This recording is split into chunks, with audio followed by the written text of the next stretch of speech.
Javier Guillén, director general de la Vuelta, director general de Unipublic, que es la empresa organizadora de la Vuelta. Se han hecho hoy numerosos anuncios con respecto a la edición 2020. No sé si para empezar nos puedes detallar un poco cuáles han sido todas estas novedades que se han dado a conocer hoy. Lo primero es que tengo que ratificar lo que se ha anunciado y se ha publicado en el día de hoy, de que efectivamente la Vuelta 2020 no saldrá de la ciudad de Utrecht y, consecuentemente, tampoco nuestras tres primeras etapas lo harán desde los Países Bajos. La razón viene motivada por la crisis sanitaria del COVID-19, que ha llevado incluso al propio gobierno nacional de los Países Bajos a prohibir la celebración de cualquier evento deportivo hasta el 1 de septiembre.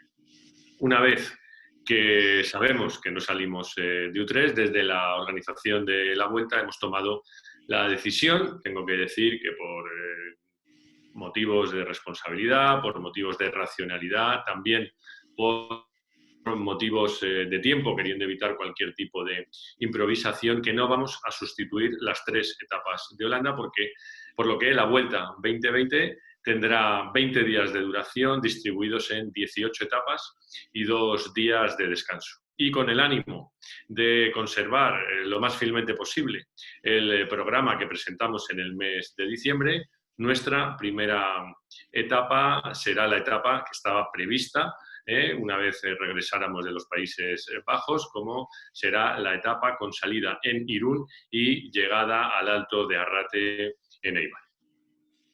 Hemos recopilado a lo largo del día todas las preguntas que han ido surgiendo, que nos ha ido enviando la prensa, y las hemos dividido en 6 bloques.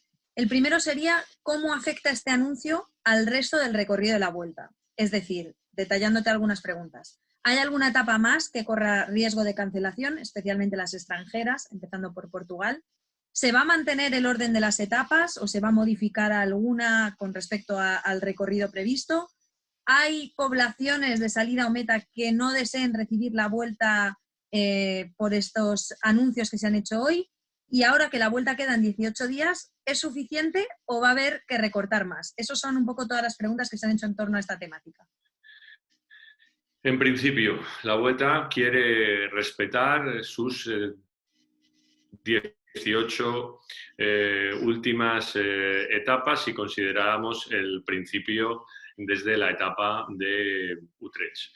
Todavía no conocemos las fechas definitivas de la Vuelta, pero la intención de la Vuelta es que no haya variaciones sustanciales en las mismas. Estas variaciones pueden venir motivadas como consecuencia de que ante las nuevas fechas, pues alguna ciudad, pues por tener algún tipo de programa previsto para las nuevas fechas, pues les sea imposible acoger o bien la salida o bien la meta que tuviéramos planeado. Pero a día de hoy tengo que decir que los contactos que mantenemos con las instituciones son de plena confirmación de seguir involucrados en la Vuelta, a expensas, como digo, de ver esas fechas definitivas ya con su día de mes, con su día de la semana. Por supuesto que no descartamos algún tipo de variación en esas sedes de salida y de llegada. Creo de ser así, que serán muy pocas, pero también tengo que decir que las variaciones no serán cancelaciones. Es decir, que cualquier circunstancia en este sentido sí sería sustituida, porque lo que tenemos claro es que la Vuelta 2020, en su nuevo formato para el mes de otoño, van a ser 18 etapas con 2 días de descanso. Por lo tanto, si alguna ciudad no puede acoger una sede de etapa, sería inmediatamente sustituida por otra. Perfecto. El segundo bloque, al que ya has hecho algo mención en esta respuesta, es que todavía no se conocen las fechas. Según el comunicado de la UCI esta tarde, se conocerán la semana que viene, pero las preguntas giran en torno a las opciones que se barajan. ¿Esta Vuelta también sería histórica por comenzar un martes? Y por otro lado, ¿es inevitable solaparse con la última semana del Giro para no jugar con el frío y el agua? Todavía estamos en conversaciones con la Unión Ciclista Internacional para saber cuáles son las fechas exactas de inicio y de final de la Vuelta. Esto está en un grupo de trabajo y a quien corresponde hacer el anuncio definitivo es a la Unión Ciclista Internacional, que hasta donde sabemos y ella misma ha publicado, tiene intención de hacerlo la semana que viene. Cómo quede esa fotografía definitiva es algo que todavía no podemos anunciar, pero es obvio que ya sabemos que en la secuencia Giro, Tour y Vuelta, o Tour, Giro y Vuelta, pues nosotros vamos a ir los últimos. Hay todo tipo de opciones abiertas, pero como digo, con relación a las fechas definitivas toca esperar.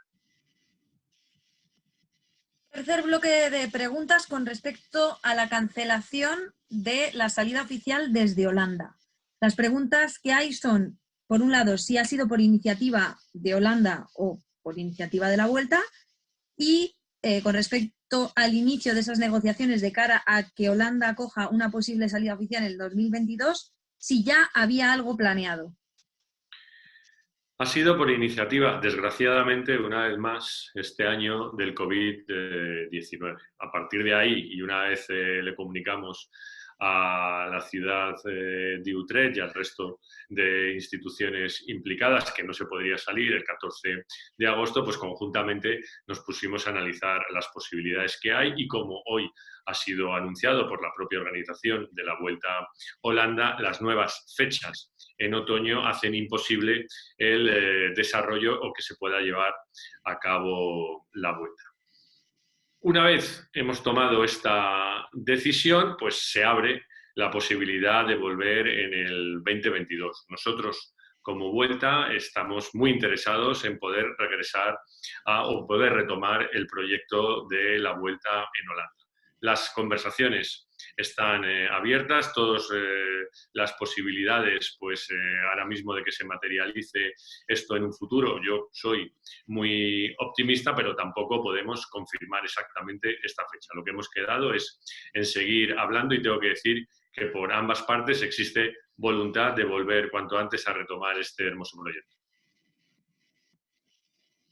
El siguiente bloque atañe a la cuestión meteorológica del tiempo que se esperan en los meses de otoño, en octubre y noviembre. Por un lado, si las razones de anular Holanda fueran meteorológicas, que ya se ha adelantado que no era así, ¿qué pasaría con Francia y Portugal? ¿Y qué pasa con los finales en alto si la Vuelta se corre en noviembre? Segunda pregunta, ¿qué estudio o previsiones meteorológicas se tienen, teniendo en cuenta que esta edición se realiza además en su totalidad por el norte? Alejandro Valverde ha mencionado que en octubre el clima por donde se disputaría la Vuelta no sería ideal para disputar la carrera. ¿Existiría la posibilidad de modificar el recorrido debido a cuestiones meteorológicas? Lo primero que tengo que decir es que las cuestiones meteorológicas no han sido barajadas con las ciudades de Países Bajos, aunque nadie se le escapa que no es lo mismo el otoño que el invierno. En cuanto a las cuestiones meteorológicas que puedan afectar en los meses, como se me pregunta, de octubre y noviembre, yo creo que tanto en España como en el sur de Francia, como en el norte de Portugal, creo que son unas condiciones climatológicas que permiten perfectamente la práctica del ciclismo. Es verdad que no vamos a estar en un mes de verano con todo el calor que eso conlleva, pero también es verdad que los datos que manejamos pues no invitan a pensar que vamos a tener que cortar las etapas por razón de nieve o por razón de viento, por cualquier otra circunstancia climatológica, porque, como digo, las fechas que se están manejando para la Vuelta invitan a pensar que vamos a tener una climatología posible y amable. Respecto de que tengamos que cambiar las etapas a otro tipo de zonas más cálidas, pues tengo que negar esa posibilidad porque esto no se improvisa. Las etapas de la Vuelta se proyectan con muchísima antelación, como cualquier otra grande. Tenemos una serie de compromisos adquiridos, queremos cumplir esos compromisos y aparte de evitar cualquier tipo de improvisación, no vemos ninguna razón para que tengamos que cambiar el recorrido en la parte que estaba prevista una vez que llegáramos de los Países Bajos. Y respecto a las declaraciones de Alejandro Valverde de reducir las tres grandes a 2 semanas, yo creo que mientras que se pueda respetar al máximo la esencia y la duración de las carreras, lo tenemos que hacer así, porque tampoco está previsto que los corredores tengan que hacer todo el calendario que queda, sino que podrán elegirlo. Además, necesitamos que las carreras se respeten en su integridad, porque lo que queremos es la mayor exposición publicitaria y yo creo que el mayor atractivo es que se conserven tal y como están planeadas. La vuelta no va a 21 etapas por una circunstancia absolutamente excepcional, y es por la imposibilidad de salir de Holanda y por la necesidad de no improvisar una vez más la sustitución de esas 3 etapas, pero tengo que decir que si nos hubiéramos podido hacer la vuelta desde Holanda, cualquiera que hubiera sido la fecha, pues también nos hubiéramos ido a 21 etapas, que creo que es lo deseable, que creo que es lo que los aficionados quieren y que, por supuesto, es lo que tendremos el año que viene. Irún-Arrate en Eibar, que es la primera etapa de la Vuelta 2020. Preguntas en torno a esta etapa. ¿No es demasiado duro el perfil de esta etapa como para ser la primera jornada contando con tal y como está siendo la temporada? ¿Se mantiene seguro el diseño de esa etapa o podría cambiarse, por ejemplo, por una contrarreloj? Los diseños de las etapas se mantienen tal y como están presentados. La etapa de Irún-Arrate es una etapa que está negociada con las instituciones tanto de la Diputación Foral de Guipúzcoa como con el Ayuntamiento de Irún, como con el Ayuntamiento de Eibar. Y desde luego no vemos la necesidad de cambiar el formato de esta etapa. En cuanto a la mayor o menor dureza de la misma, pues obviamente es atípico quizás empezar con una primera etapa así, pero nada impide que se haga. También es atípico tener 18 etapas, también es atípico tener que salir en la estación de otoño como vamos a salir, y por lo tanto yo creo que todo hay que entenderlo en esta excepcionalidad, pero creo que lejos de entender que es una etapa más dura o menos dura, creo que hay que entender que no deja de ser un aliciente más el poder empezar con una etapa de este tipo. Tampoco le veo mucha diferencia entre empezar con esta etapa o que la segunda etapa fuera como esta, cosa que ya hemos hecho nosotros desde la Vuelta a España en ediciones anteriores, y baste recordar, por ejemplo, que este año el Tour de Francia, pues su segunda etapa también es una etapa que acumula muchos metros de altitud, y por lo tanto creo que tampoco estamos haciendo algo excesivamente original. Último bloque. ¿Posibilidades de que no haya vuelta? ¿Se ha planteado esta posibilidad a la vuelta? ¿Qué pasaría entonces? Y de 0 a 100, ¿qué porcentaje existiría para que la vuelta se corra sin que se haya descubierto una vacuna para el COVID-19? La vuelta solo trabaja con el escenario de que haya vuelta. El que no haya vuelta no depende de la vuelta, depende de la crisis sanitaria y de que las mismas circunstancias que hemos vivido en estos días de atrás y que han motivado que otros muchos eventos se tengan que cancelar, pues supongo que si se repiten en los meses asignados a la vuelta, pues obviamente habrá que seguir suspendiendo eventos, pero desde luego no es algo que corresponda a la vuelta y no es algo que esté en nuestro imaginario en este momento, porque si pensáramos que la vuelta se va a suspender, pues no trabajaríamos en nuevas fechas, no trabajaríamos en seguir tratando de sacar adelante el recorrido, etcétera, etcétera.